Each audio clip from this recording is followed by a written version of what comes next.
முதலமைச்சர் விஜய் வருவதற்கு முன்பே ஸ்டாலின் பெயர் இருந்த கல்வெட்டு அகற்றப்பட்டதா? இதுதான் தற்போது தமிழக அரசியலில் புதிய சர்ச்சையாக வெடித்துள்ளது. இது அரசியல் பழிவாங்குதலா இல்லையா? அதிகாரிகளின் வழக்கமான நடவடிக்கையா? வாங்க முழு விவரங்களையும் பார்க்கலாம். சென்னையின் குடிநீர் தேவையை பூர்த்தி செய்ய முக்கிய பங்கு வகிக்கும் நெம்மேலி கடல் நீரை குடிநீராக்கும் திட்டம் மீண்டும் அரசியல் விவாதத்தின் மையமாக மாறியுள்ளது.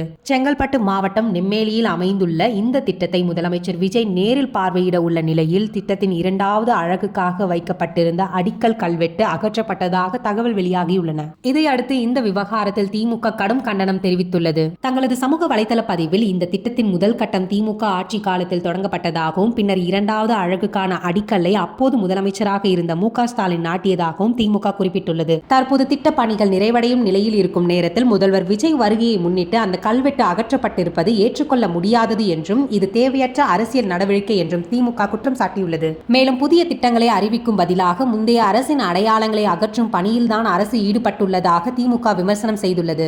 ஆனால் இந்த குற்றச்சாட்டுகளுக்கு அதிகாரிகள் தரப்பில் வேறு விளக்கம் அளிக்கப்பட்டுள்ளது. அதன்படி அந்த கல்வெட்டு நெடுஞ்சாலையோர பகுதியில் இருந்ததால் சாலை பணிகள் மற்றும் பாதுகாப்பு காரணமாக அதை தற்காலிகமாக அகற்றி சீரமைக்கும் நடவடிக்கை மேற்கொள்ளப்பட்டதாக அதிகாரிகள் தெரிவித்துள்ளனர். அதாவது அரசியல் காரணத்தால் அல்ல, தொழில்நுட்ப மற்றும் பாதுகாப்பு காரணங்களாகவே கல்வெட்டு அகற்றப்பட்டதாக அதிகாரிகள் விளக்கம் அளித்துள்ளனர். இருப்பினும் முதல்வரின் வருகைக்கு முன்பதாகவே இந்த நடவடிக்கை நடைபெற்றிருப்பதால் இது அரசியல் விவாதமாக மாறியுள்ளது. ஒருபுறம் இது அரசியல் நோக்கத்துடன் செய்யப்பட்ட செயல் என்று எதிர்க்கட்சிகள் குற்றம் சாட்டுகின்றன. மறுபுறம் இது வழக்கமான நிர்வாக நடவடிக்கை மட்டுமே என்று அதிகாரிகள் கூறுகின்றனர். இந்த கல்வெட்டு அரசியல் ரீதியாக எடுக்கப்பட்டதா இல்ல பாதுகாப்பின் அடிப்படையில் எடுக்கப்பட்டதா? உங்கள் கருத்தை கமெண்ட்ல சொல்லுங்க.